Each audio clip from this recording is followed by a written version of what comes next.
those of you who got an invite, welcome to Nerd Prom. No matter where in the world you are, we're all Nerds International. With the hyphen. Nerds International proudly presents. We want to take you on a quest for knowledge. One that will take us from ancient medieval fantasy across the far reaches of space to the distant future. To many savage worlds.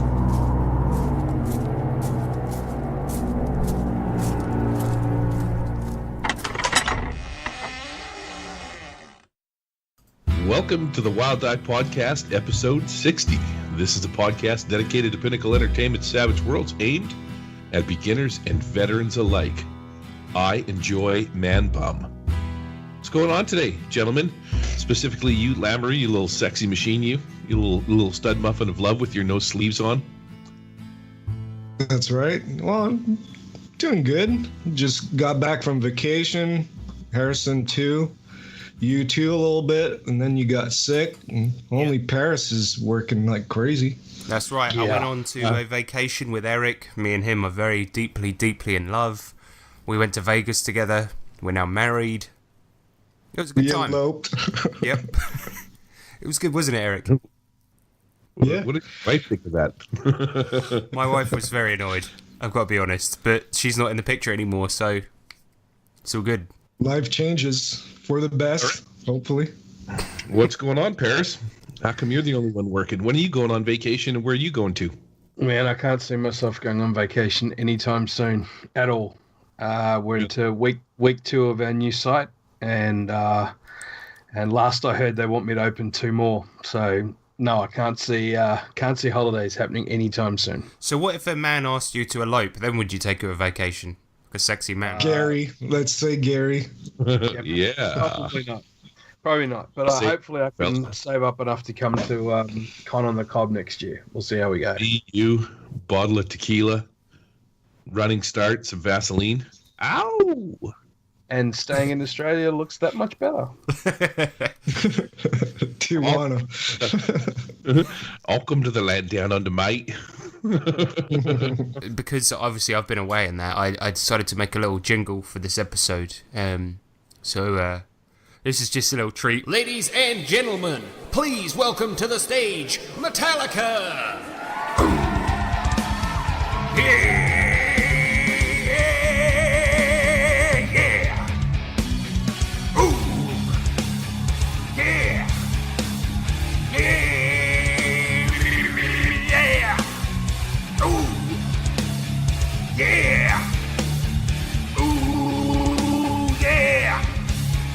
Episode 60.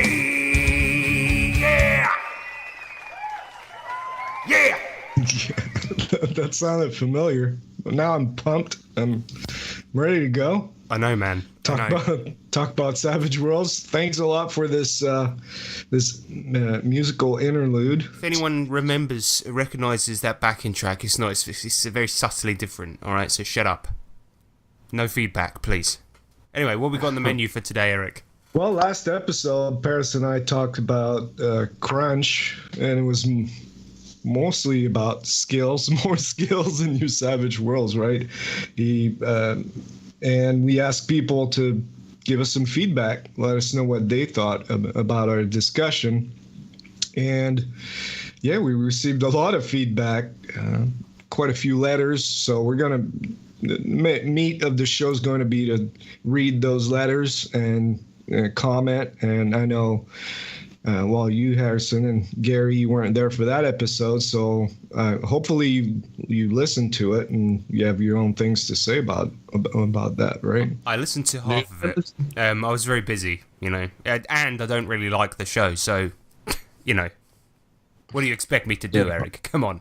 I listen to it usually every night to try and put myself to sleep. Yeah, it's quite a boring show. I'll give you that. It's a fair review, Gary. Thank you, sir. Fair enough. But first, before we get into that, so yeah, usually we'd have the feedback here, but we're going to move it to later in the show. It's going to be the news. Little news jingle. Yeah. Ladies and gentlemen, it is time for the news. The news is incoming.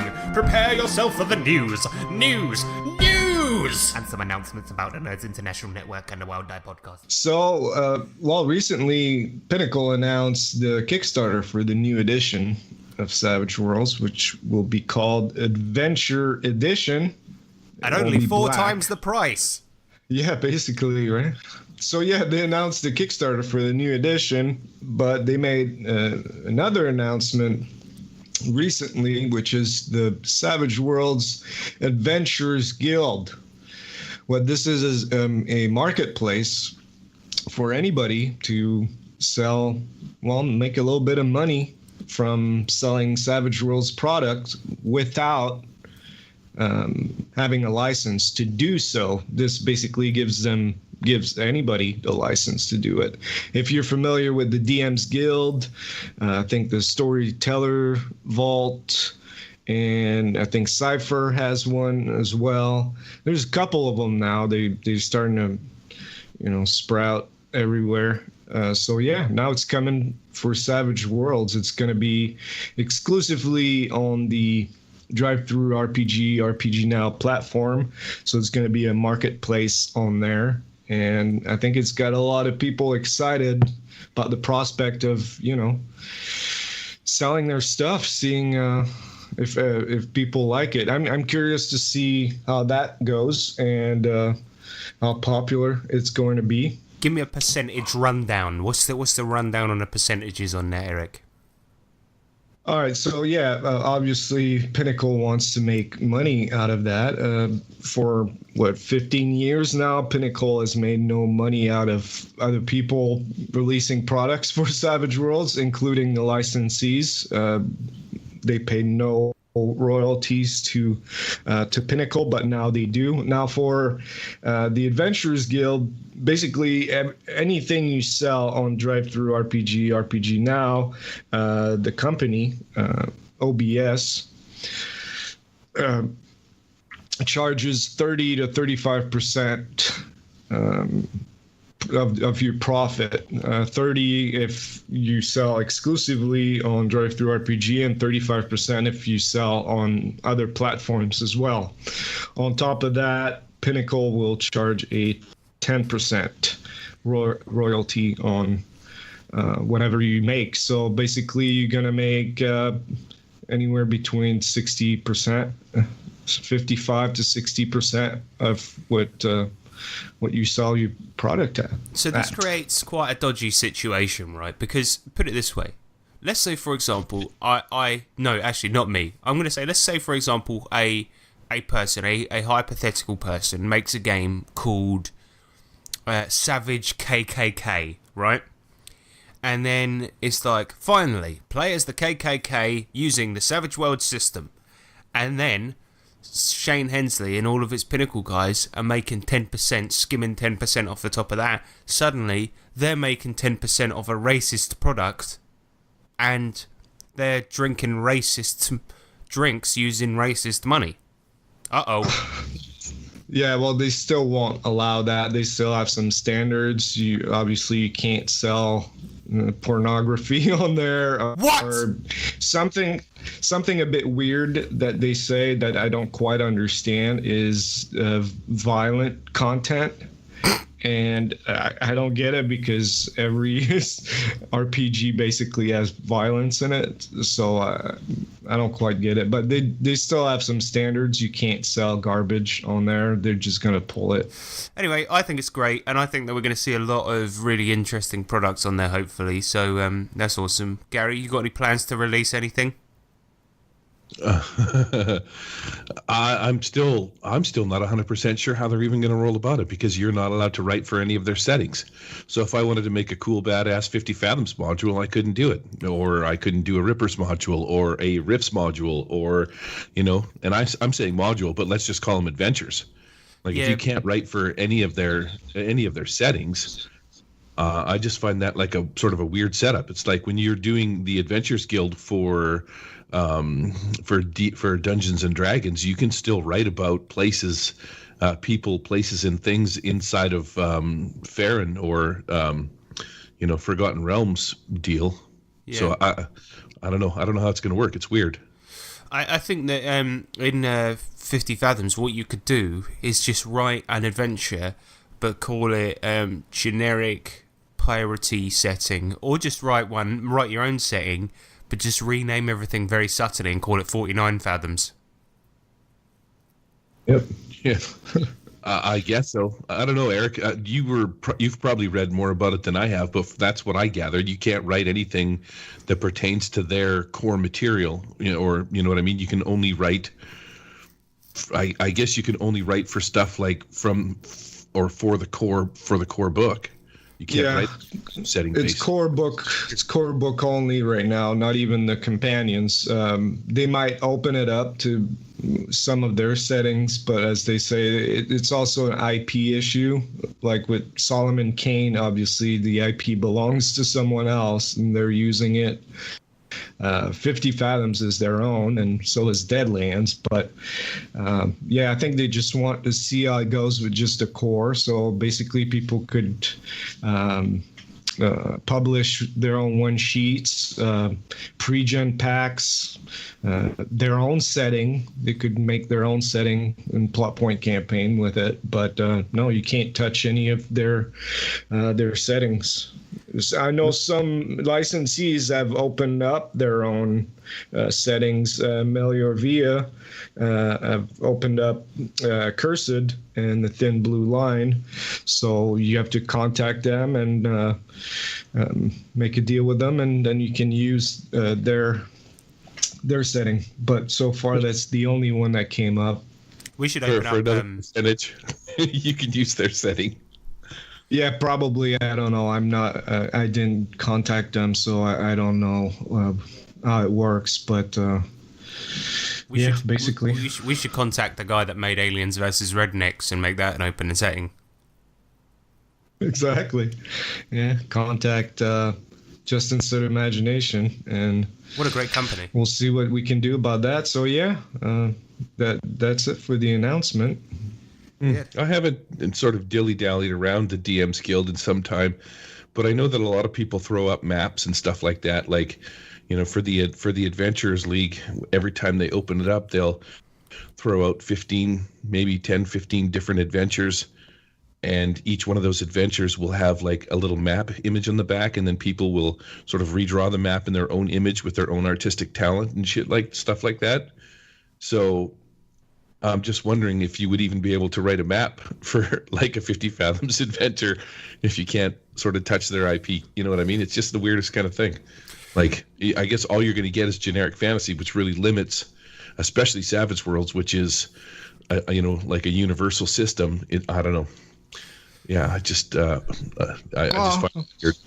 How many times have you heard someone say, "Hey, I have my own setting"? Well, now people are going to put their own setting on there. I think when it first comes out, it's going to be a hideous wasteland out there. Everyone releasing their own stuff, not knowing how to price them, terrible trade dress, awful writing. And then after a while, when it calms down, just the people that know what they're doing are going to be putting stuff out there. Hopefully, that's what I hope. But when it first comes out, I think everybody and their dog's going to be putting stuff out, and it's going to be hell. Could be, but then again, look at Richard Wilcock, Zadmar Games. I think this license is kind of perfect for him. If we can see more content like that, it's going to be good, right? Yeah, now he can start making money off it, which is awesome. All I'm saying is that now that it's easier for people to put stuff out there, I don't necessarily think it's going to lead to better content to begin with. I'm pretty sure I read from Richard that he wasn't. He was going to leave Saga with Goblin Hordes free. Oh, brilliant! He's such a cool guy, man. Yeah, I think that's a horrible example to go to Richard Wilcock. He's kind of like a diamond sitting on a pile of turds in that example. He really is. So you're saying, just to quote you on this, Gary, you're saying that all of the other fan licensees are turds. No. I'm saying that all I free think material I think that you did, can I get. think you did say that. Whatever. I'll stick by my words. Who wants to fight? Let's go. Even the XCOM material from a friend of ours, Gary. Did you just say that? No, I'm just Nope. kidding. That's Now I great. have to officially rescind what I just said out of sheer stupidity. But see, that's one example of things that won't be able to make it to the Adventurers Guild because XCOM is an IP. You know, same thing with Shadowrun. It's not going to end up on there. So, Okay, so I just reenacted what I said earlier. Then, all right, let's open up the books. Now, little Jimmy, you know what time it is? Is it really? Why, yes. It is that time indeed. It's time to open up the books. Yes. So, go over to Grandpa's bookshelf and go and pick any book you like. And then we'll open it up and we'll have a good look inside. What about this one? No, not that one. No, that's Grandpa's special book for his alone time. Oh, okay, what about this one? No, not that one either. That's... No, you know what, in fact, bugger off. Go away. No, I don't want to do this anymore. Oh. Open up the books. So as I mentioned at the top of the show, we were going to read the feedback in the open up the books, even though this is usually where we answer questions. I still feel that it's the right spot for it. So Andy Hall says this was a pretty compelling exchange. I was hoping you guys would drop the gloves, but you gents stayed classy. Speaking of classy, I hope you're on the mend, Gary. So obviously Gary's doing better. thanks, Andy. I appreciate the classy comment as well. I usually get associated with being a classy fellow. I was confused by that statement. So, I was firmly in Eric's camp for most of the discussion, but Paris made some bang-on points. For example, the repair skill argument. That almost made me walking across to his side, but then No Sleeves, that's me, preached to my choir when he argued for using setting rolls and adding edges rather than tacking on new skills or adding specializations. As for how well Savage Rolls can do a campaign, have a look at War of the Dead. It made me a believer as a player.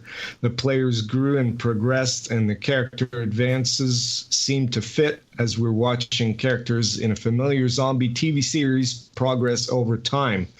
And not much rules tinkering was needed here either. I think Paris identified a real anti-pattern in Savage Rolls community where some of the most prominent voices say just use core, when we all see that some of the most successful settings, Rifts, anyone, take deluxe and then extend it significantly. With that said, many of the Savage Rolls grognards really know their stuff and do not ditch Savage Rolls and go off to play games that involve reading chicken bones. Oh, shots fired. Yeah. In defense of the grognards, they encourage a degree of rules experimentation, provided that you have enough experience using the core rules correctly. But there is an element of we're the experts and you're not that can be toxic. We have to watch that if we want to grow a healthy Savage Rolls community. Take I notes, agree. Savage GM Hangouts podcast. Sorry, what was that? I didn't say anything.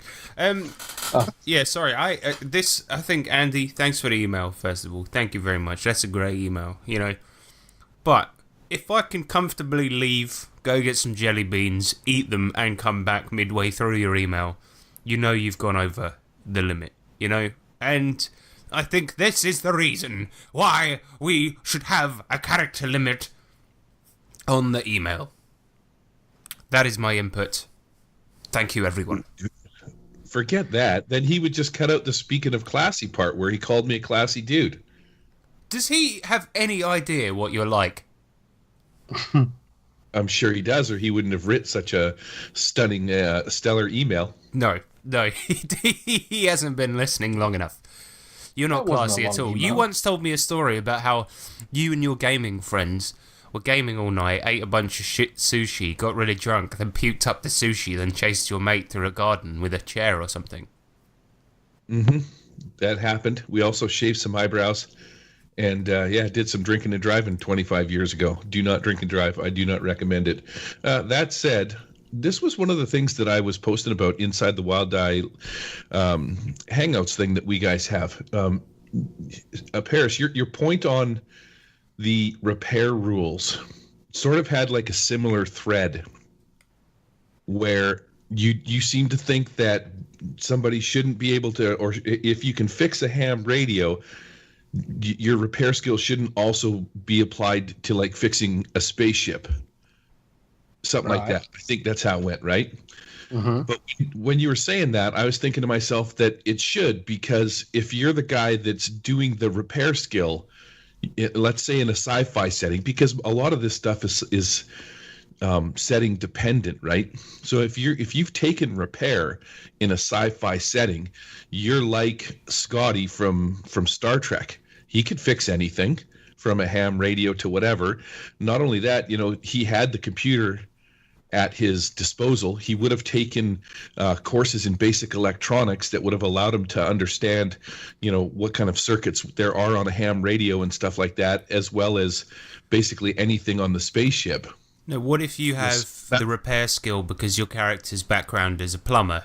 Then you won't be able to necessarily fix the repair ship. You might have a basic knowledge of, say, how to use a welding machine or what. See, I mean, that shows how much I know about repairing stuff. Anyway, my point is that I wouldn't necessarily then put in specializations. So I would just give them a repair skill, but then as the GM, knowing that character has a background in plumbing, when it comes to trying to use it to repair parts of a spaceship, I might do it at a -2 or impose a penalty because it's not in keeping with his character's background, but he can still use the repair skill.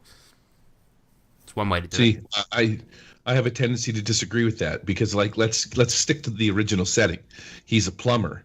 Sure, he can fix plumbing, but that doesn't really mean that he has or should have the repair skill.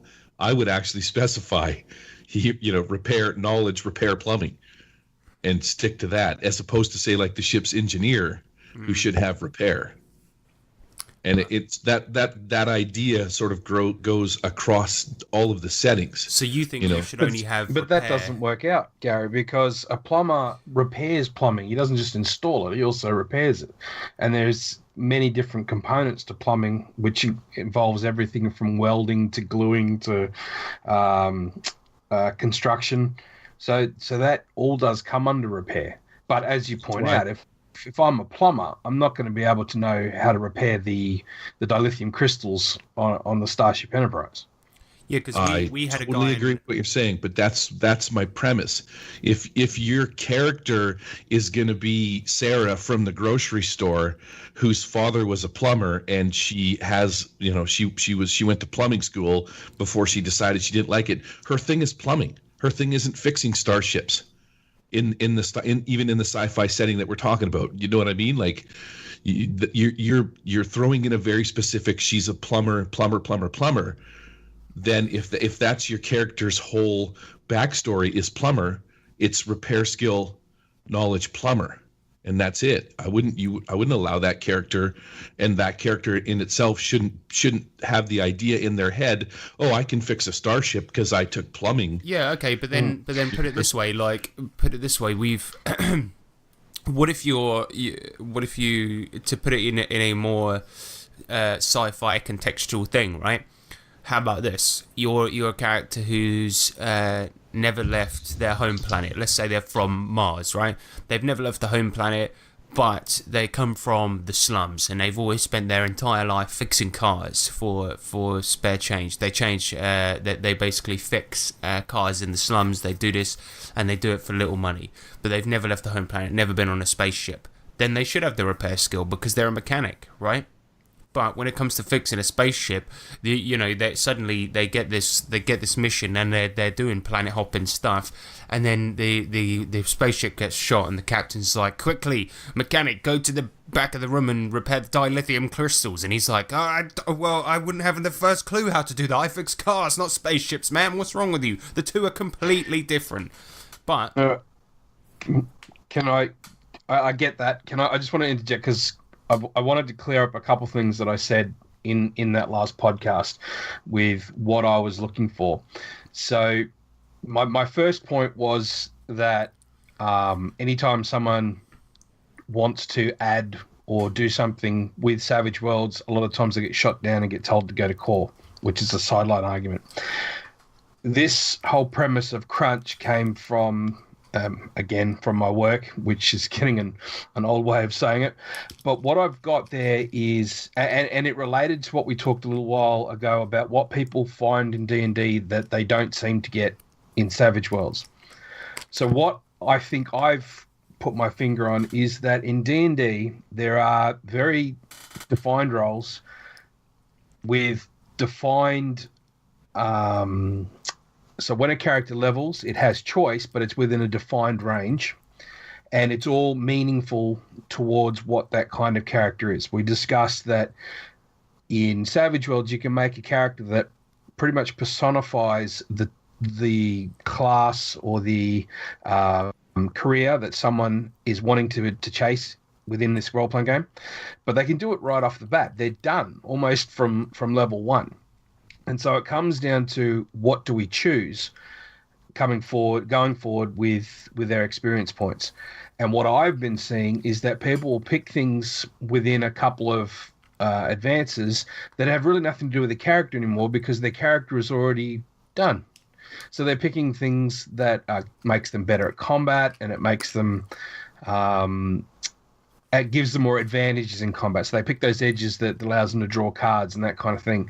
And that doesn't fit with the character in a lot of the instances. So I'm not saying that you shouldn't pursue combat skills. I'm not saying that you shouldn't grab those edges. But if they didn't quite fit in the idea of the character in the start with, and there's been nothing in the narrative to indicate that you would go for those skills, it seems very artificial. So, and then going back to the guys that I work with, there's not that... with D&D, if I get to level 5, then I get this ability, and or I can chase this particular field or go down this arm of being this kind of warrior or wizard. You don't have that in Savage Worlds, which is great because on one hand it's great because that gives us the flexibility and the fluidity to just make any kind of character class that we want. But on the other hand, it doesn't have that reward. I've never had a Savage Worlds character and thought, yeah, I've got those XP, now I can do this. And I've heard the argument for preempting what edges and skills that you want to buy in the future. But there's nothing defined, even within most, at least all the settings I've read, there's nothing that sort of says when warrior gets to, let's say, veteran, when you get to veteran and the world opens up for you, yes, you can get more skills, but there's not that, and more edges, but there's not that, I don't know, there's just not that feeling of accomplishment or success that you seem to get with other role-playing games. So one of the things that I've looked at, and I've even contemplated having to shift some of my skills groups over to D&D because I need to give them that reward. I need to show them that accomplishment of sticking through and leveling up and building up. And I was looking to adapt that within Savage Worlds game, but the number of times that I had mentioned it in the past, even before I'd got to this sci-fi setting, I got howled down big time. So that was where my crunch concept came from. Yeah. So now I'll be quiet. Right. You guys go back to it. Yeah, before we go any further with this, some of the feedback we got, and one of them addresses one of the problems that Paris has with that, and I think most of the community also, and it's something that I totally forgot to mention, but someone brought up.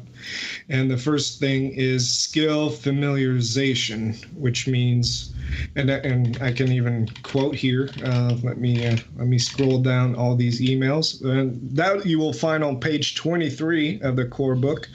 Skills are very broad for ease of play, but sometimes it's dramatically appropriate to emphasize when a character is out of his element. When a hero finds himself using a skill in a dramatically different way than he's used to, he suffers a -2 penalty to his rolls. How long this lasts depends on the skill, but should typically be at least a few days of casual use or a few hours of more intensive use. What a character is familiar with should be based on his background and any character history the player has written up, with the game master having the final say. If you want more in-depth rules, use the skill specialization setting rules on page 110. So this basically say what I think Gary and Harrison have been saying, and even Harrison said he'd give a -2 to that skill, like you being a plumber and having to fix a ship, it would be a -2. I think that addresses the fact that skills are broad. What do you guys think? My only reasoning for that, maybe not a -2, but or maybe even a larger penalty, but the only reason I say that is because the skills, that's how I read it in the book, is that they're designed to be broad and cover a broad range. So when a player comes to me and says, I have the repair skill because of this, I have the fighting skill because of this, I then say, well, they then usually justify it by saying it's in their backstory. So, you know, if your character's good at fighting, why is that? Is it because they know martial arts? Is it because they do brawling?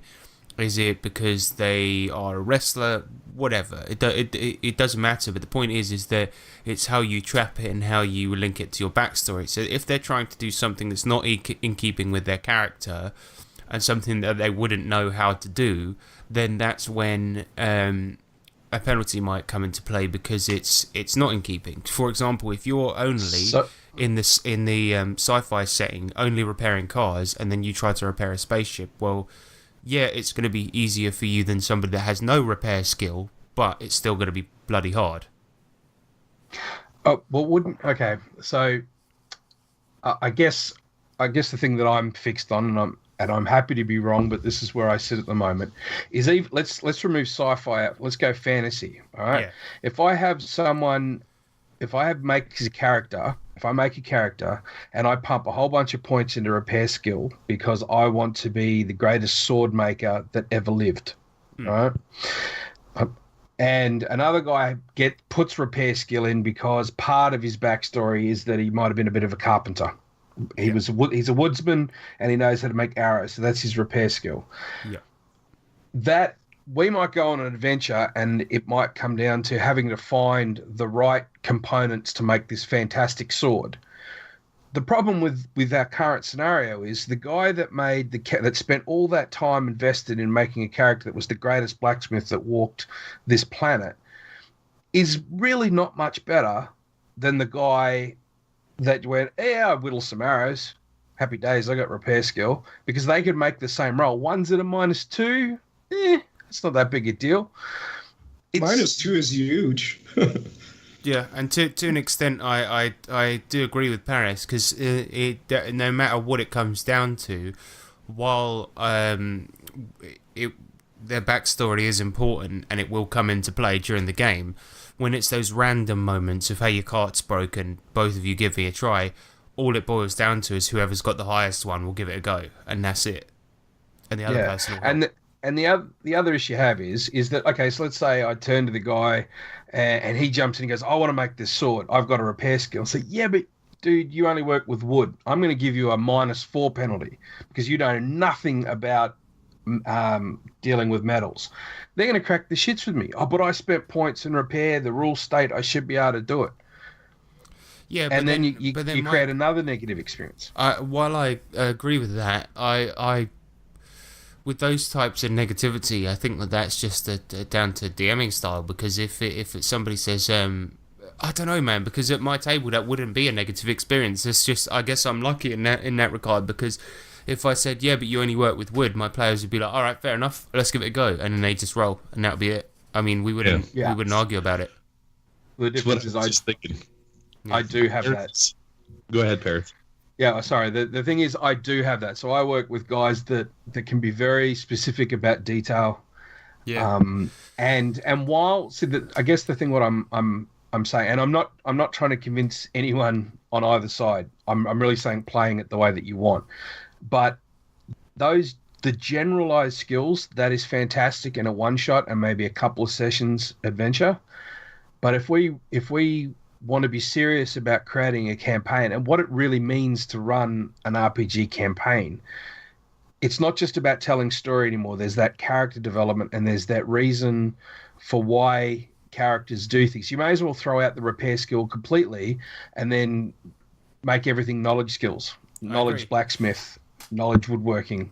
I completely and agree. Then the only trouble and then is, you've just is that if you're working with people that want specificity, then is it a problem for you when because the knowledge skill can really encompass anything, right, Paris? But is it a problem if they want specificity when?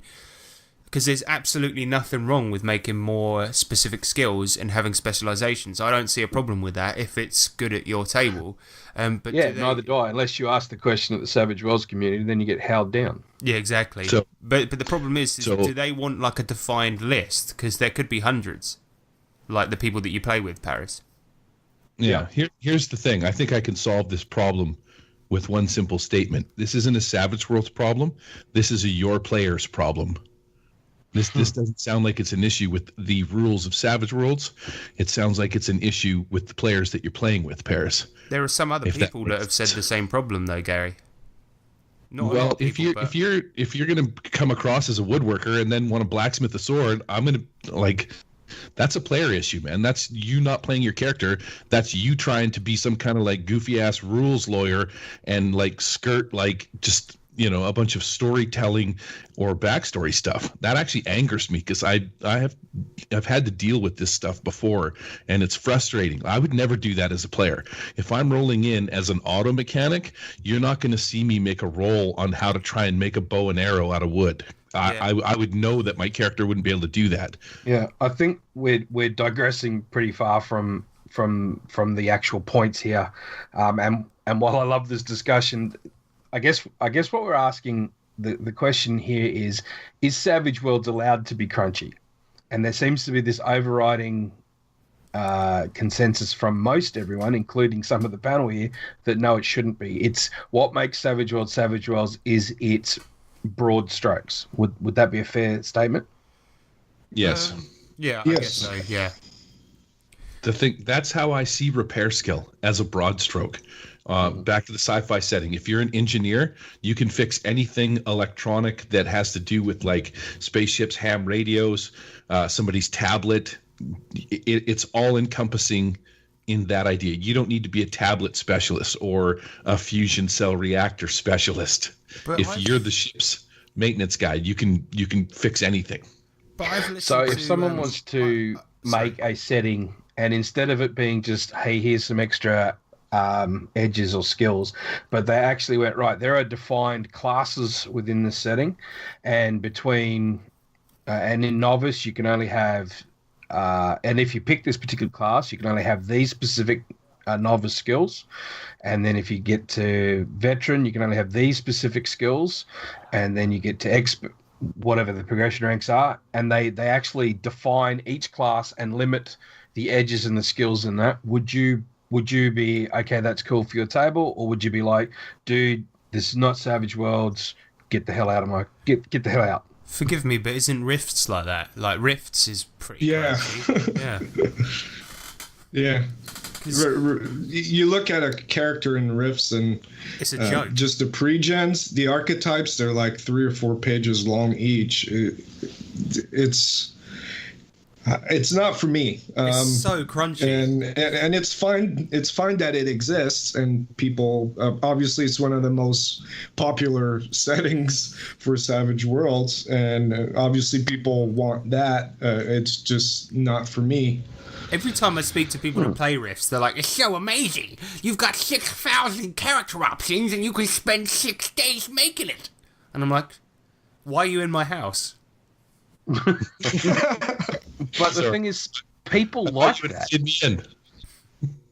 People like detailed character. Not everybody, but there are players out there. You were talking about character sheet porn last time, Eric. The fact is, some people love character sheet porn. I don't have a problem with it. I like the idea. I haven't made a character in a very long time because I've always a freaking GM. But if I make a character, I don't go to the extreme that you know what color the buttons are on their shirt, unless that's significant to the character. But I do like detail, and while I understand the rules and I can put trappings, and I can put as a player, I can go, yes, I can put trappings on it and I can make it work to my advantage. But if I'm a GM and I've created a setting and I want my players to help aid my players buy into that setting, and I go, right, here are the limitations for the character classes that are there, and these are the reasons why, I don't see how that's a problem if that's what you want to do and if the players are happy for it. Right. I mean, if it's your table, you do whatever you want with it. If you're going to put it on the marketplace, you're not going to get my money. That's all I'm saying. You do whatever you want. It's your table, and I'm not going to be there, and it's not going to bother me at all. But I don't have a problem. If I want that experience, there are hundreds of other RPGs on the market that can do that. Oh, there you went. There you go. It's true. And if I discussed, if myself or someone else was to discuss that on the Savage Worlds forum or on Facebook, that's exactly what would happen. And yet, my argument to that is that Savage Worlds is an open toolbook. You can do whatever you want for it, but just discussing that can get you howled down to the point where you want to walk away from the community. Yeah, and yet there should be nothing wrong with talking about it. There's a very big difference in attitude, Paris, between somebody saying "Go play D&D, you prick," and somebody saying "I prefer to play something else," because I like crunchy games. The only difference is that I don't feel like inserting that into Savage Worlds. Savage Worlds to me is really is like broad, enjoyable, easy fun. That's why I play it, because it creates cinematic, easy fun. Whereas when I want crunch, which I do like, I play something else. That's just my personal preference, and so I wouldn't see what. That's when I saw Rifts. Like, I do genuinely like the look of it and would like to play it. But the thing about it is that I listen to Gary's Rifts podcasts, and it makes me genuinely scared when every single podcast Gary's co-host says, "Hey, we're only 5 pages into the book," and they've talked for like 5 hours. Yeah, isn't it like 19 episodes and they're not even done through one of the books? It's scary, man. It's scary stuff. Yeah, there is a lot of material in there. But man, if you've ever seen that guy's stuff, Kevin Ciambedia, he's got, man, the guy must do nothing but sit at his computer and, like, you know, I think his seat at his computer is a toilet, so he doesn't even have to go to the bathroom. He's pumped out so much material. It's insane. He's probably got to have like 40 or 50 different friggin' books about any place, anywhere, anytime. Like, man, Rifts Canada, Rifts this place, Rifts Russia, like. Yeah, but that's not in Savage. It's not in Savage Rules yet, that material. So it doesn't matter. Talk about it.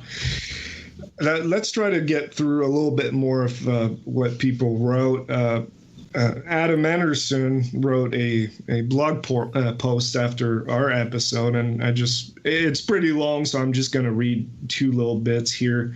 He says, another note on this, a D&D 3.5 character sheet has 61 unique skills, including 3 for types of crafting, 12 for types of knowledge, 10 for different types of perform, 2 for professions. D&D 4e has 17 and 5e has 18. For the record, Savage Worlds has 23 skills without counting specific knowledge types. So it's more crunchy than 5e when it comes to skills, I guess. The designers at WotC have learned that too many skills is a problem, even though 3.5 Pathfinder fans believe more skills are better. Their own system designers disagree. And then on the Savage Worlds character start out too complete, powerful as novice characters. This is a problem that I've always seen as an advantage in games such as D&D, which rely on increasing power hit points frequently in order to show character progression. Character backstories make very little sense. I once played an old graybeard wizard in a campaign where we started at level 1. My GM made me come up with some weird backstory about why he was only a level 1 wizard even though he was so old. I always hated that because my wizard didn't know he was level 1. He was just an old wizard who could cast cool spells. Why did I have to modify or form fit my character's backstory in order to explain the mechanics of the system? There's another complaint in D20 systems about elves and dwarves who start off at level 1 despite the fact that they're 100 to 700 years old, but that's another discussion. I know Gary hates that. I love this guy. It's like, what are elves and dwarves? They're retarded. Yeah, after 100 years old, they're like the equivalent to a 10-year-old human. Like, it's so stupid. Why not just make elves and dwarves the same age? They die between 50 and 100. Problem solved. They're equally as intelligent. Oh, are you going to spend 100 years just sitting there with a hammer and chisel pounding rocks before you decide to go outside and look around the world? It's just so well, no, stupid. The explanation in the book is that level 1 is that means you're more accomplished than most average everyday humans. That's level 1 is extremely rare. Level 0 is what most people are in the world. Even the king is level 0. Even a lot of prize fighters are level 0. Level 1 means that you're extremely accomplished. That's why you're a hero. It's weird that was even brought up into the story. Why your dungeon master would, if you're an old wizard, maybe you just started wizarding. Who cares? Maybe you learned a little bit of wizardry and you hung out in your tower for the rest of your days and you didn't go do anything else. And now all of a sudden you're just an old guy that has, the ability to cast a couple of spells. But how it works it took you many, many years to be able to unlock the secrets of the universe and cast magic. That's why you're level 1. That's how it explains it in the bloody book. Why does nobody understand this? That's what it says in the book. If anyone reads the book, you would understand it. So that's the explanation for you there. But that's another discussion. That's awesome. Carry on the email. That's awesome. Well done, Adam. I love you, buddy. Adam Anderson. You're not listening. You're not listening to me. Listen to me. I know the answer. No. No, you don't. You're just making this up. That's not. Anybody wants to read the Digital Dungeon Master? I would love to, but I'll probably just start coughing, and then, that's not going to be good for anybody. All right, I'll do it. Right, he comes in. Digital Dungeon Master. I just knocked my mic. Sorry, hang on. Right, Digital Dungeon Master comes in. He says, "Thanks, No Sleeves and Paris, for another great show. As for the AD&D Savage Worlds PDF, I will get that to you, Paris, when we get together for a vodcast recording." Maybe this shouldn't be read out on air. Oh, that's his problem. He shouldn't have written to us then. Right, if you write it, I'm putting it up there. Right, let's just move on to the next one. CJ Stott comes in. He says, "I would tend to agree with Eric that edges represent the specializations in the game. Though, to Paris's point, if I were running a game like a Starship Engineers scenario, I would want to see some form of specialization of the skill also. Personally, I would handle this by having this represented by a penalty offset based on your specialization. So, say you have a D8 repair skill, this would allow you to roll that D8 to hook up a generator planetside, fix a broken comlink, or install a new warp core, depending on the complexity of the task at hand. I would apply penalties, so maybe a target number 4 for the generator, or maybe a -2 roll, so a target number 6 for the comlink, and maybe a -4 roll, so a target number 8 for the warp core, by having the repair skill. So you can roll for all of these to represent a specialization. To represent a specialization, I would allow an offset of -1 for each die type you have in the skill. This offset will be picked for only one type of speciality. So say your D8 repair guy has 3 specializations, maybe he is a ship's mechanic, so he puts all 3 specializations into ship repair. This means he would only need to roll a 5 instead to install a new warp core, and maybe a 4 for the comlink, depending on the situation. So to me, this would allow for the specialization feel without adding in new skills. Also, I think that I'm in love with my pet dog, CJ Stott." Wow. Well, I think that echoes what we talked about in skill familiarization also. And I know, Paris, this kind of strays a little bit from your point of the community doesn't welcome new ideas. But I think what people are trying to say here is that there's a way to make it work within Savage Worlds without adding too much crunch and slowing the game down. I think people are going from experience or just by how they would run the game. It's still the fact that, whatever you do at your table, if you want to add a bunch of skills, I mean, nobody's going to stop you. And as for the discussion on it and being, people wanted to beat you up about it, I think it's just a normal reaction. Well, here's a question for Paris, because it's something while I was editing the episode I thought about. During that last episode, you mentioned that while it felt like you weren't too keen on using knowledge skills. Why is that? It's not that I'm not keen on them. It's, to be honest, in a lot of places, I'm not sure where they sit, because we've got these broad skills: repair, shooting, etc., and investigation. But then you've got this knowledge. The knowledge skills that I've seen always seem to be very small and inconsequential. Like they make up part of your character and they give it that difference, but you don't get to use them much from what I've seen in games. And that is something I definitely don't want. I don't want to just put in skills for the sake of having skills because it makes your character look cooler. But if you're not going to use them in game, that's a waste of time. Okay, but so what you're saying is that if you named the skill differently and didn't put knowledge in it, it would be used more? No, I guess, yeah, maybe that's my own bias, and I'll freely admit that, is that if I see that knowledge, whatever that is, comes after knowledge, I almost ignore it. So you could just use knowledge, starships, knowledge, ground repair, however you wanted to do it. But then you're doubling up on skills, are you? Yes, sense. And you really have to be aware of putting points in, like, because this is a point-based buy-in system. Certain things are only used in certain situations. And I'll give you an example of how knowledge would come in handy. Let's say you're playing Deadlands Noir.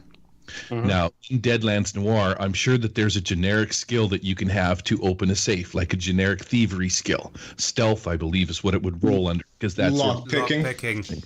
That's exactly where I was going. So you would have knowledge lockpicking, and then rather than use the stealth skill, you have knowledge lockpicking, and then anytime you come across a safe or something like that, you've got a guy that specializes, and that's his time to shine. But he's put the points into that so that he can be the guy to shine anytime there's a locked door or something along those lines in that setting. It's a specific kind of thing. You wouldn't generally use it in every setting across the board. You would use it in a specific instance, like something like that. Also, one advantage of using knowledge skills is that there's an edge called Scholar, and you need two knowledge skills at a D8, and then you get a +2 to these two skills. So by not using the knowledge skills, you sort of, misusing that edge unless you modify that edge yourself. So could you use it? Like let's say you take repair at D6, and that gets you to be qualified to work on the starship. But then you take knowledge of hyperdrives, and let's say you got that as a D6. Could you use it so that you could add those dice together, or the knowledge skill could go one die back and you add it to the original? Or I'm not sorry, guys. I'm really tired tonight, so I'm trying to think coherently. Well, I've seen a rule like that in the player companion. This is from Mystical Throne Entertainment, where you basically give yourself assists cooperative roles with your own knowledge skills, where you'd roll a knowledge skill first, and if you succeed, that would give you a +1 per success or raise to it. But I mean, you have a point with knowledge skills, is that in my experience, most of them don't get used very often because they're often used just to reveal information for exposition. There's only a few knowledge skills that have practical uses, and that is knowledge, mass combat or battle. Yep. And then you have the knowledge in certain setting called artillery, where it's used for indirect fire. Other than that, the other knowledge skills usually, they don't get used too much. They basically they're just a way for the player to tell the GM that, hey, my character should be good at this. Yeah. We'll see, like, if you want a familiar in the fantasy companion, you have to have, I think it's Arcana at D10 knowledge. Arcana D10. that one is for a lot of requirements for other skills. Yeah. So look, if we could, if there's a way to make that crunch without having to add stuff, I'm more than happy for it. I could almost see a situation, I'd have to look at it a bit more, but if I took repair at D4, then that would allow me to buy knowledge skills that relate to repair, and then I would add them on. So if I just had repair at D4, I've now got the ability as a character to buy knowledge diesel, knowledge repulsor lift, knowledge warp core, and then those dice I would just add to my initial D4 on the scale. That to me would work. So if I didn't have knowledge, if I had repair and knowledge metalcraft and I didn't have woodworking, I'm not about to build a wooden frame. I'd have to use maybe just my D4. But if I'm working with steel, I would use my D4, and then let's say I've got 2 dice levels essentially in metalwork. I'd actually have D8 repair roll when I work with metal, or something to that extent. So would you give the players more skill points to start with in this case? Well, actually, I think you'll find my argument was that I think they got too many at their starting level, and I know I'll get held down for that. But the thing is that I made the point that too many novice characters with no experience points are already ace pilots and sharpshooters and the best computer specialists on the planet, that their progression is not that fantastic. There's not much point in really worrying about how you develop that character because you're already it. I would argue that it's hard to notice the way that characters gradually feel better in Savage Worlds, but they certainly do. If you sit down and play a novice character from the get-go, and then play a veteran character from the get-go, the feel is completely different. The amount that the character is, like the way the character feels in terms of capability, it's just completely different. But it just doesn't feel, because the way like you say, in other RPGs, when you level up and it's like, oh my god, how different this guy is, versus in Savage Worlds, you don't really feel that different until maybe the power curves isn't that pronounced. Something else too that I've seen in other settings or toolkits, like I think it started in Realms of Cthulhu. It's called defining interests, and these only apply to common knowledge skills.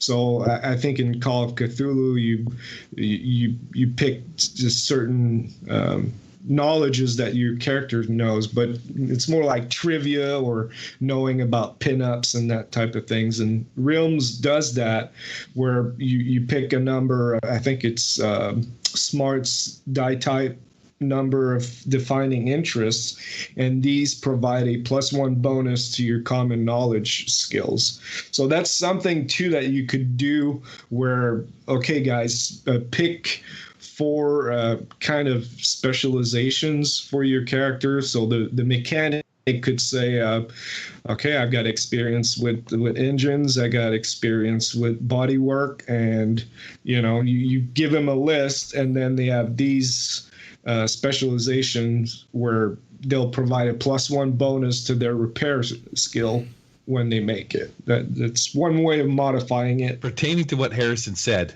before you hop in here, Harrison, because we'll sometimes get too far away from it. I kind of get the gist of what you're saying. Like when you build a character and you're the computer specialist, this was something that I also thought of when I was listening to the last episode. And since then, I've watched Ocean's 8. Is that's the all-lady Ocean's 11 movie kind of a deal, right? Yeah. So in that movie, if you take first point, your computer specialist that's the best in the world, you are the best in the world. You're supposed to be the best in the world. That's why you're in playing this RPG kind of a thing, if that makes sense, right? Like, you're not going to go out and get Dopey the Bowman to come and help you go slay the dragon when Dopey the Bowman has like a left curve on his shots all the time and couldn't hit the broadside of a barn. You're always going to be the guy that's really proficient and really good at it, even if you're a D4 in that skill. But let's say you did want to specialize. Ocean's 8 would be my example. You have the character that is the computer specialist. And sure, she's all D8 or D10s and computer specialized in all sorts of stuff, but she is not the fast hands pickpocket. They're two separate specializations, and they can't cross over. Here's the thing: if I took the computer specialist and she wanted to try and pickpocket, I'd be like, not happening. Like that to me is a player problem. It's not a core rules problem, even though core says, you can do this if you take, let's say you take stealth as your catch-all, right? That is again, like, I consider that a problem with the player and their mentality towards the game or their character. But highly specialized, you put them together, and as they progress, the pickpocket could become more computers savvy, and the computers can become more pickpocket savvy as they progress in game and they take different skills because they're learning off one another. That makes sense. And I agree with that point wholeheartedly. But I have two things that I want to I'll throw in as a discussion. What that does is it creates homogenized characters, which I do see as Savage World seems to progress along, that while all the characters start off with their specialities at the start, come veteran, they're almost not carbon copies of each other, but they now share a lot of the same abilities, because they've gone, oh, that's cool. I don't want to draw a 5 anymore in initiative. So they'll take quick. And they'll take a certain amount of skills. So once they've made their profession, they then tend to take a lot of skills that makes them all combat hacks, which that wasn't what they were supposed to be in the first place. And if you take a story like Ocean's 8 is a one-shot. It is not a campaign. I agree. Okay, because if I'm going to play a campaign, I don't start it at Ocean's 8. I start it back at the start of their career, and they can all be good at one thing and better than the average person. But by the time they get to Ocean's 8, they're far more. They're not starting characters. They're well advanced. I disagree. They could totally be starting characters. Although I realize that in the movie they're not. There's a whole, they all have backstories and stuff like that, but they literally, everything that they did before that could just be backstory. And this is where they start as novice beginner characters, highly specialized in their deals. So where do they go from there? Where do they go from their skill set that they have now? Well, like you're saying, and I get what you're saying. So your players are going to put points into quick so they could draw 2 cards, which is a mechanic thing. They're going to put points into fighting because they're tired of missing all the time when the action comes up. So that's a player problem. That's not a mechanic problem. If I was to play the computer specialist, I would look for edges and stuff like that where I could put things into making my computer skills faster and better. You can always go from a D10 to a D12, or I could do other things, maybe take a knowledge specialization where I could I wouldn't actually even go that route. I was thinking maybe Jack Wi-Fi and stuff, but depending on what my character was, or if I did want to do some bleed, at least I have it built into the story where I'm hanging out with a computer hacker and a professional pickpocket, and maybe I can pick up those skills where you're right, they would blend together and become a little bit homogenous. This is another very good point, though, because the thing where Paris is saying that a lot of SW characters end up the same. I've heard people complain about that before, and I would agree with Paris 100% that it's a problem. Again, I don't, as you say, Gary, is a player problem, because what I tend to notice a lot of people doing is continuing to specialise as they go along. Because the more you specialise and the less you broaden your character as you go along down the ranks, your character will be wildly powerful at a couple of things. What I tend to notice people doing as their characters open up is they tend to specialise in 2 things as opposed to 1 thing as they go along, rather than just broadening and flattening out all to the same thing. Just on that point, Harrison, so Gary mentioned that he would take computer edges to make his computing better and make his computing better, become a better computer user. Within the realms of Savage Worlds, what options do I have to become better at computers than a couple of edges and my skill dice? Not many. That's why when you make a setting, and if that is important, you make more edges for that to give that player more options, because the brunt of it are combat edges. There are a lot of them, and I played almost 2 years campaign of Beasts and Barbarians where 4 out of 5 characters were all melee fighters, but they each had different edges. They each had different combat style. So when you make a setting, when you write a setting, it is your job to give more options for these options. And I know I've been working on Wise Guys, which fits with the Ocean 8 thing that Gary mentioned, where you play thieves basically in Vegas trying to make money, steal money. And I had to make more edges to complement those character options. So if you want to play the burglar, I added security expert. I added for the forger, there's a forger edge, and then connections, using connections, that type of thing.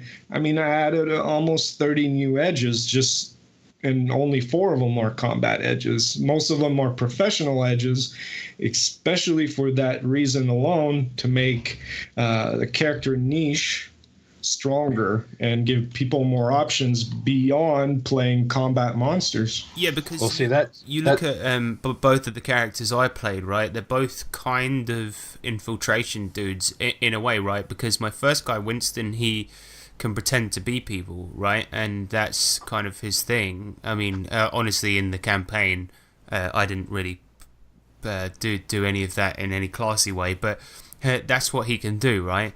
And then the other guy that I played, Bob the Slob, I took some of the other edges from that Wise Guys book, and both of them, like, one of them can sneak in, the other guy can sneak in, but do it in an entirely different way.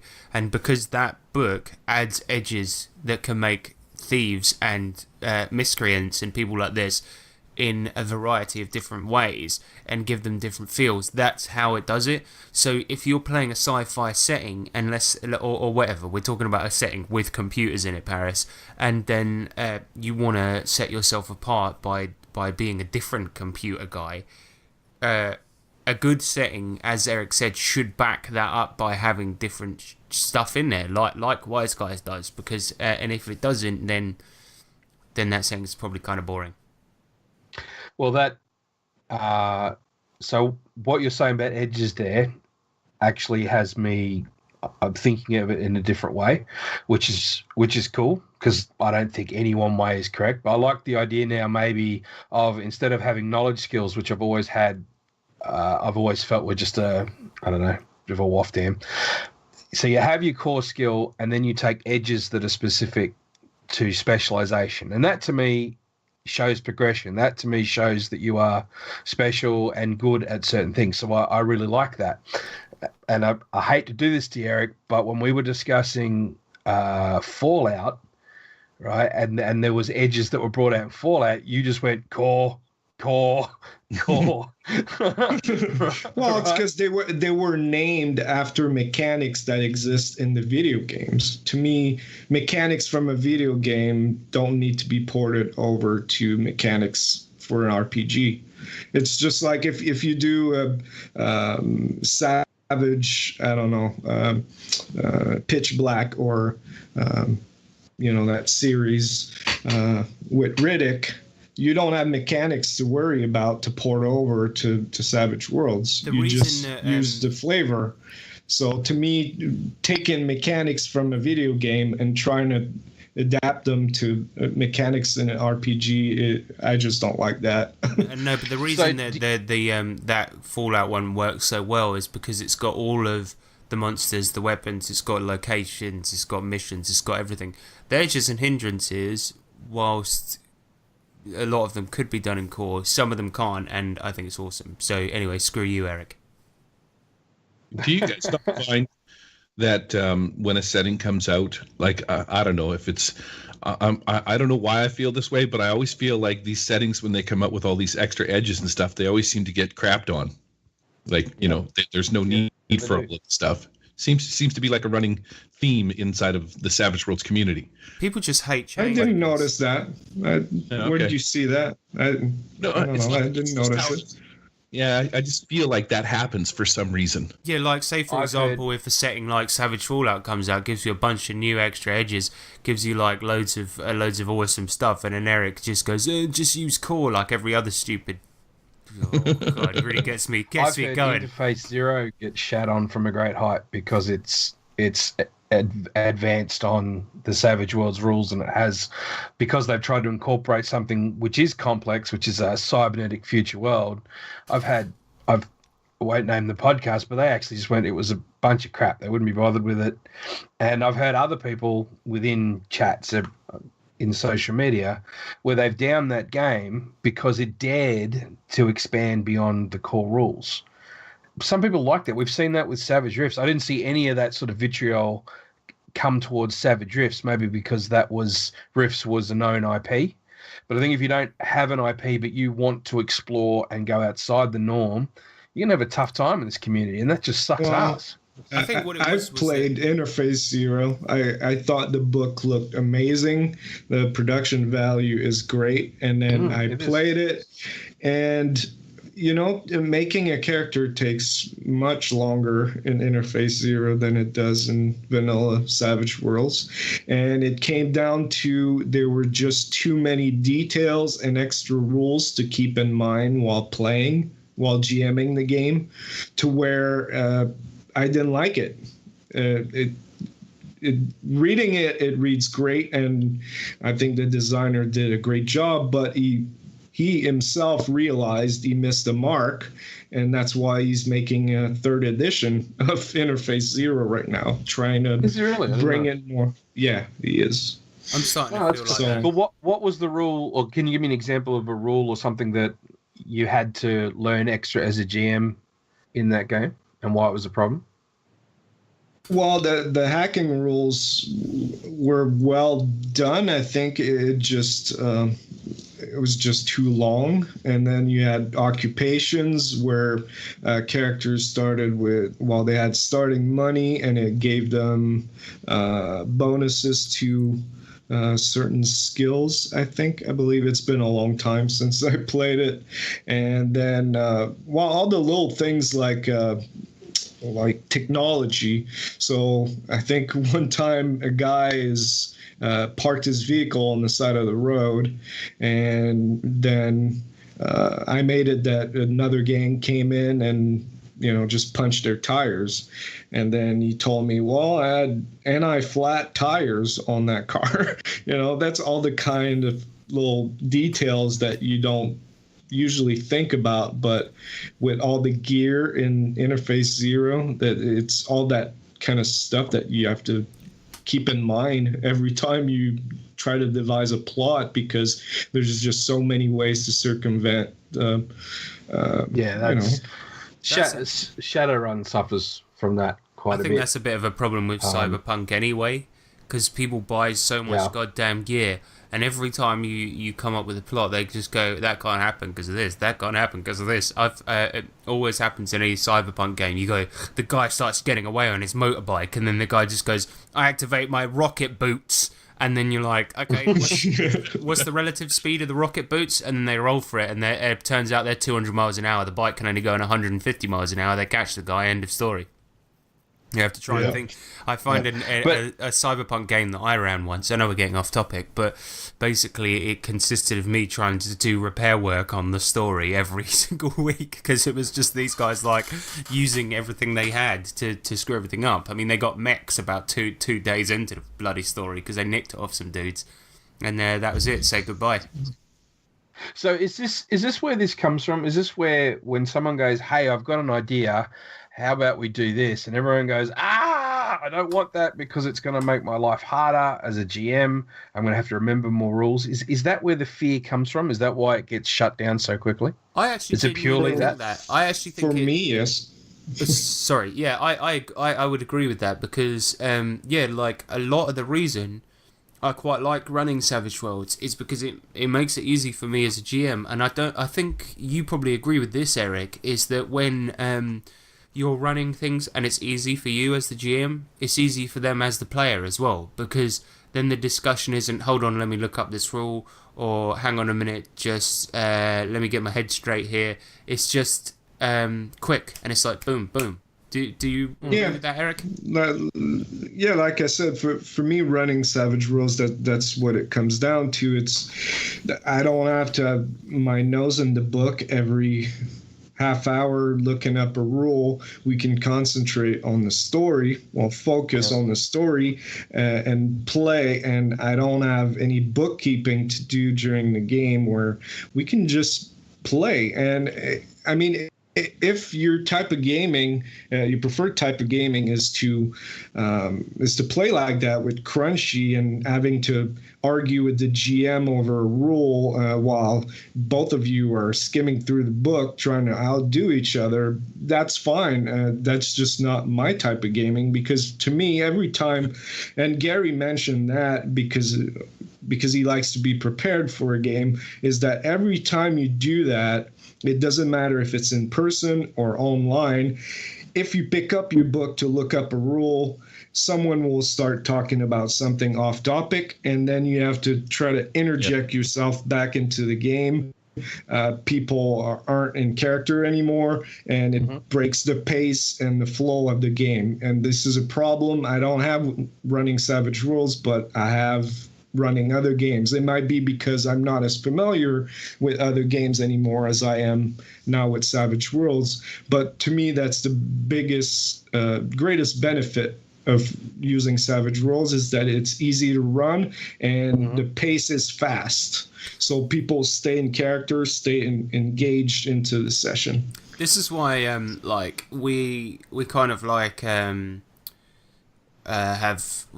you and I sort of, Eric, have this kind of like no more than 3 or 4 setting rules.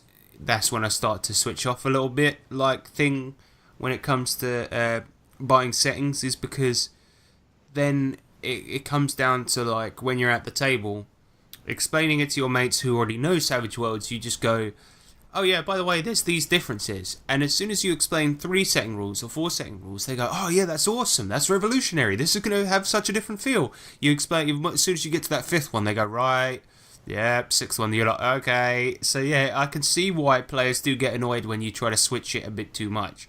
I don't see it as a problem if you're enjoying it, but I totally do get it. Like, I do get it. So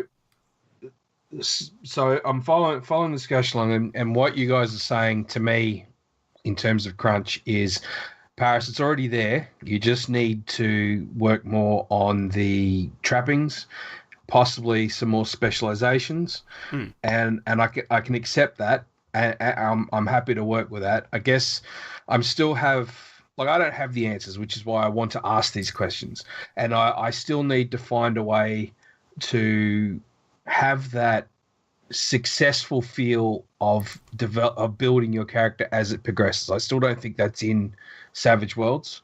the same that you get out of D&D. But one tip I will offer with that What? though is that when I was playing Solomon Kane, a couple of my players had that same complaint, right? And because this was really the first big Savage Worlds campaign we'd ever done. We did another one with Nick where we played zombies, but 17 sessions, right? yeah, 17 sessions. So it's not bad. Like, it was about 6 months, right? So at the end of it, like about a couple of sessions in, a couple of the guys, every time they'd level up skills all the time, skills, because they go, oh, I've only got a D6 in fighting, you know, it'd be great if it was a D12 or whatever. And it's like, no, actually a D6 is adequate. I said, why don't you guys try buying some edges next time you level up, because those are what makes the big difference, especially when you guys get to veteran and stuff like this. You're going to really, really enjoy it. As soon as they started buying edges, like, I don't know, trademark weapon, martial artist, or all of this stuff, that's when they started to notice the big difference. And so, let's say, for example, they got to a point where they would get 2 advances, or they'd saved an advance, or whatever.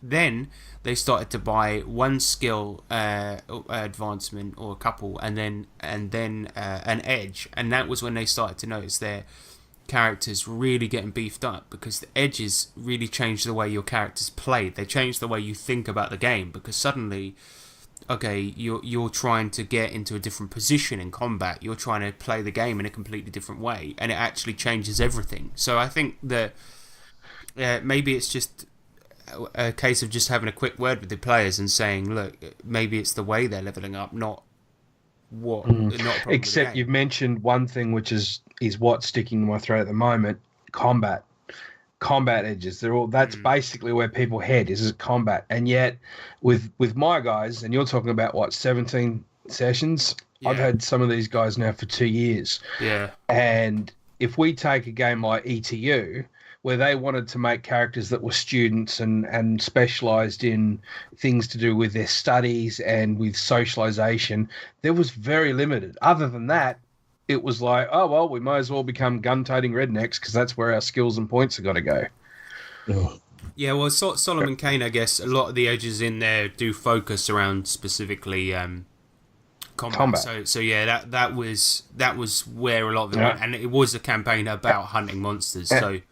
And I think this is where Savage Worlds has a small problem, is that, like, I love the system, right? For my work, it makes my life so much easier for exactly the reasons that you said. I don't have to remember a bajillion rules.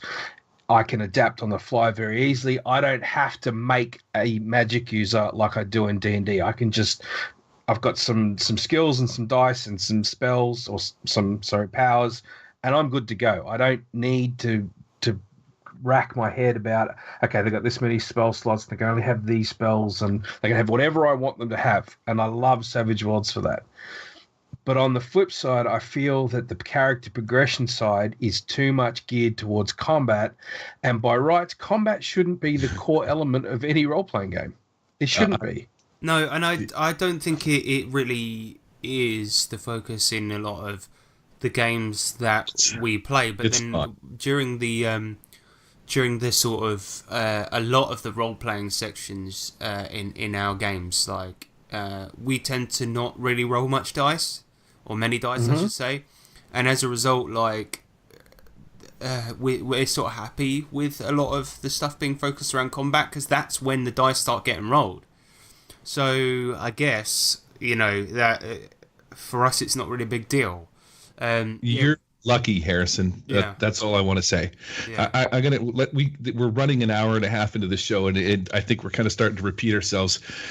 But Paris, one of the things that you can do as a DM is be a little more aggressive. I know that you're working with special kids and stuff like that, but you need to mold or make better players, dude. Because I hear what you're saying. There's a lot of combat edges inside of Savage Worlds, but you don't need to take them. Your characters are just going that way. For me, playing a role-playing game like Harrison, I'm saying you're lucky, because I've played with you a lot, and I have this. I always get this sense that, and I don't mean this in a disparaging way, that you don't know the rules, but it doesn't matter, because for me, an RPG is more about the story that we're telling, rather than the mechanics behind it, which I think that's where Paris is having the problem. Is his players are all going towards combat mechanics because they're looking at it from a mechanic-y sort of standpoint. We're going to take combat edges because you know what I mean? No. It's not a story. No. Anyway, Can I interject? I say that. All right. Go ahead. Yeah, sorry, I just want to interject. No, they're not looking at it because they think we need to do combat, because we've actually scaled back from combat. When they look at edges in the book, they don't see, we've discussed this before, that edges don't feel equal. So you could take an edge that makes your character groovy, but it doesn't. How am I trying to explain it? I feel that the edges in this game are the majority of them are geared towards combat or making you better within dramatic situations, physical situations. I don't believe there's enough on the other side. The stuff that makes you a good communicator, a diplomat, a scientist. There are edges there for them, but once you've taken one or two, you've pretty much taken the lot.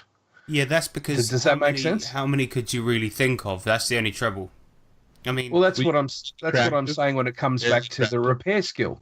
If you've got a repair skill, then there should be an edge for ground vehicles, and there should be an edge for aircrafts, and there should be an edge for spacecrafts, because they are three very distinct things, and that makes more sense to me than just a blanket repair skill. The only trouble is that the reason that I think there are so few is because you've got as Gary says, like you've got attractive, right? You've got charismatic. Then that's about all you need, because they all mechanically do the same thing.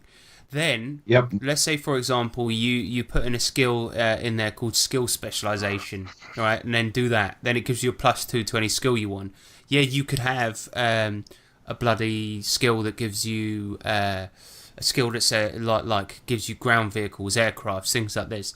Then you might as well just put skill specialization. It's one edge, it covers everything, right? Boom, done. And then that as a result, you Paris might still have the same problem, because there's still only one edge that represents that.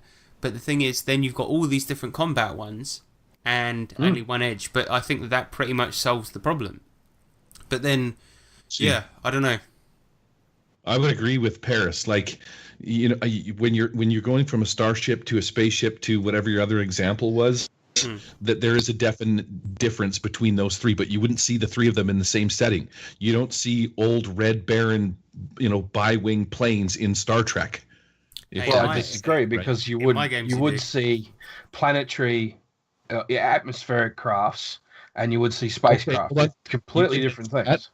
Watch Star Trek, you'll see that the Enterprise is underwater in one of them. It is in the atmosphere, and it is in space. And you have the same navigator that flies through all three of those different atmospheres.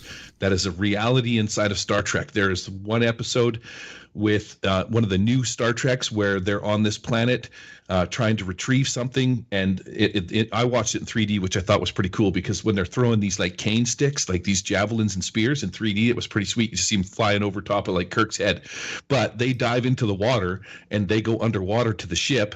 That's where they're hiding it, and then it comes out of the water, flies through the atmosphere, and takes off into space. So not really a spin on that.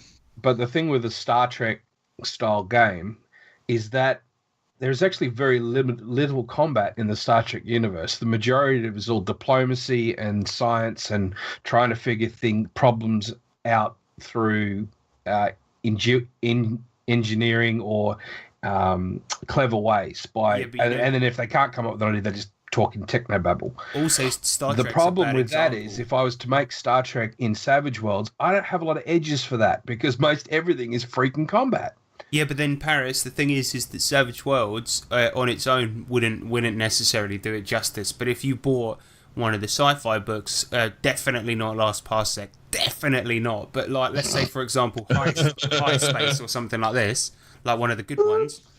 Yeah, High Space or something like that, right? That would be a very good choice, right? Even something like Ravaged Earth, even something like that. But anything but goddamn Last Parsec. And That on said, note, back to my other point. So when I was playing in 5th edition, the monk drives me frickin' mental. I've told this story before. We went up into this monastery up in the hills. It was an air elemental sort of adventure. Inside one of the towers, they're trying to summon or make a rift or a tear into the air elemental plane. And as the players progress through this Indiana Jones type style, get out of the way of the rolling boulders and the traps as they work their way up through the top of the tower, the rift opens up and the top of the tower actually shears off and starts floating up. By the time my players killed this bloody thing and tore the rift down, they're 200 feet in the air. The monk at this level has this ability where they can fall X amount of feet and then somehow just pull magic out of their ass and just stop themselves from taking falling damage. And it just, when it comes to the mechanics interfering with the story for me wins every time. The other time this happened was the monk has a dodge where they can hide behind, they can dodge out of the way of missiles. We're in a hallway and the door's trapped with a fireball. Now it's 30 feet behind us around a corner up a set of stairs, 10 foot by 10 foot hallway. They blow the trap on the door. That fireball fills a 30 by 30 area. You're not going anywhere.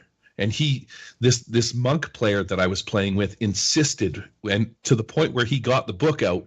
And this is where I started with my I hate players, because when this happened, it's like, think about what you're saying. You're in a hallway with nothing but your other players, and this entire hallway is filled with fire. And you want to invoke this rule. You're throwing yourself into this territory where the story doesn't make any sense anymore. And for me as a DM, that just that gets under my skin in such a way that I actually sometimes have actually gotten angry at the table with this one particular player.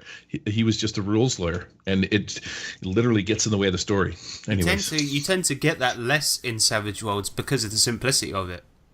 Yes. Anyway, we should probably wrap up there because I'm bored and I've got to go, and I don't like this podcast, as I said at the beginning. Build better players, Paris. That's all I'm saying. Thanks everybody for writing to us. I'm sorry we couldn't get to all the letters. Some of them were quite lengthy, so we didn't read them all. But Peter Adams, Augusto Antunes also wrote to us.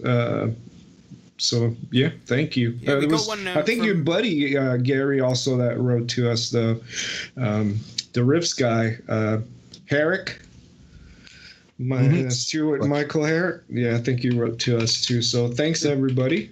We got He's one in my from, Badass 50 Fathoms campaign. You forgot from Sean Patrick Fannin as well. He said he wanted to do a giveaway. We'll do a competition. He said he wanted pictures of any hot late. Oh, no. Okay, no, we'll forget that. Ignore that one. We're not going to read that one out. Isn't there a PS? Is Harrison going to be at Con in the Cobb so I can beat his ass?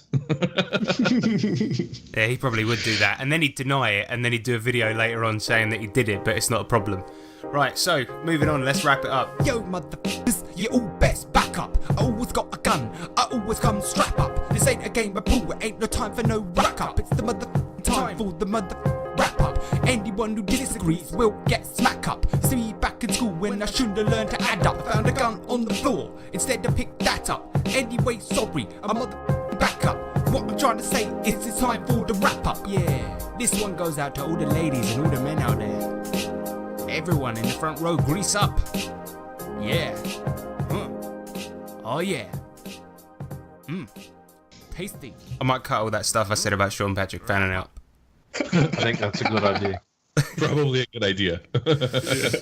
All right. Okay, so, Gary, what do you mean I don't know the rules? What I mean by that is I didn't mean it in a bad way, Harrison, because I think you're a fantastic DM and even better player.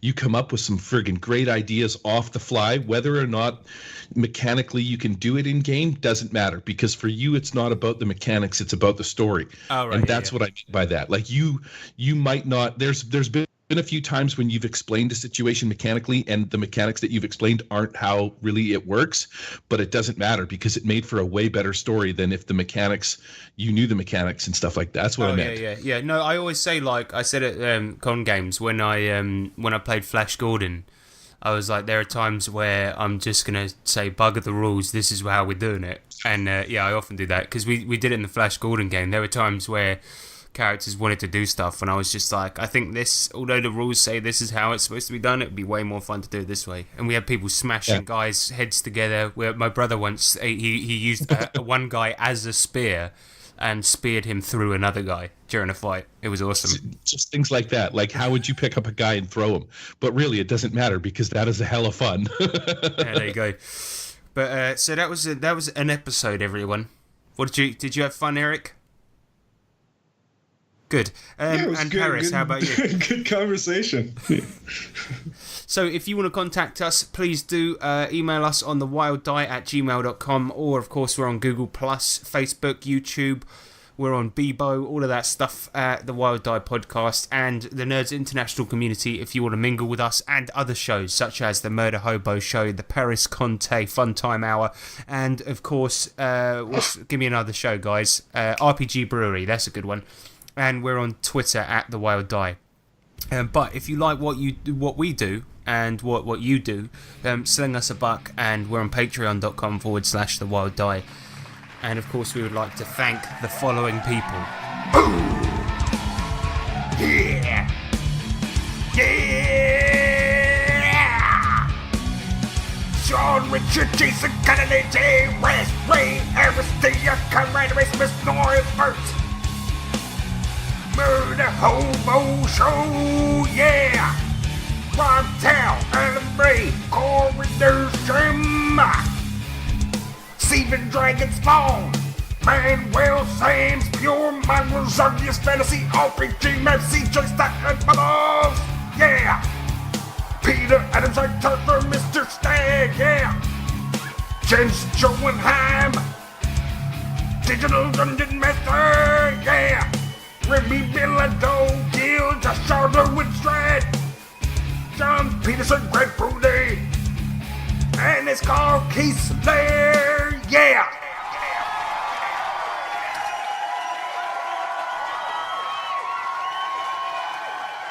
Yeah, and also we have new patrons, so welcome back, Stefan Dragonspawn. Where the hell is he gone? He was broke for a while, but now he's got a steady job. He's not a bum anymore, so thank you, Stefan. And wow, to all the unemployed people that listen to this show. we've got one on it, so. And also superstar Carl Kiesler. Thanks for your support, Carl. Hell yeah, bro. Wait a minute, you can't put him on a pedestal above Stefan Dragonspawn. They're all equal. All the Patreons are equal, unless you donate more money, in which case you're not equal. You're great. You're way better than all the others. Carl Kiesler is king of the Theater of the Mind con games. I'm just saying. Hang on, Gary, you said on my other podcast the other day that Theater of the Mind was for lazy, shitty, weak-ass DMs. Your words, your exact words. What do you say to that now?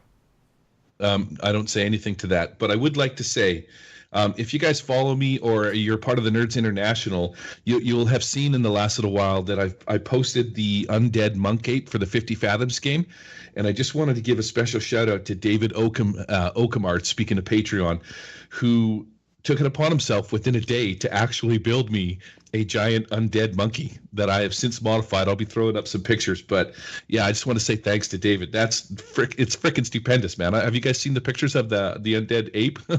Yeah, it's pretty nice. I have. Yeah, I saw that happen. You're like, hey, does anybody know where I can find a giant undead monkey? And then, yeah, like you said, within a day, that guy comes up and through his Patreon, a freebie with the giant monkey. That's awesome. Yeah, super awesome, man. So nice of that guy. Anyways, I signed up to his Patreon page because I am a huge fan of paper miniatures. So I'll be posting some pictures of what I've done with it since. But yeah, all right, let's wrap this bad boy up. So what do you guys reckon? Do I keep the stuff about Sean Patrick Fannin in, or do I cut it out? Cut it out. Cut it out. We're gonna probably better to cut it out. Yeah. What if I cut it out and then keep this bit about us discussing it in, and then people can wonder what was said? Well, I'll tell you, from my perspective, it doesn't matter, because if he says anything to me, I could just kick his ass. But I am under the impression that he is. I wouldn't say he's kind of a rugged older dude. Yeah, but so then you two guys might have something to worry about, but I'm not worried about it. I've got Because kung fu he's not skills. a special guest at Con on the Cob, but he will be there because he's running his games and he's running the party with the cheese and all that. But anyway, this is Eric saying, grab your sword by the balls. And this is Harrison saying, don't touch. No, sorry. This is Harrison saying, grapple the skies. This is Paris saying, I really need to go to bed, but I hope you enjoyed the show. This is Gary saying, can I come to bed with you? I'll rub your back, Paris. Sure, mate. Wow, nice. Yeah, sweet ass invite. You must be That's how tired I am. I can't fight it. This is Gary saying, keep your pants on, keep it fun. Thanks, everyone. We're out. Woohoo!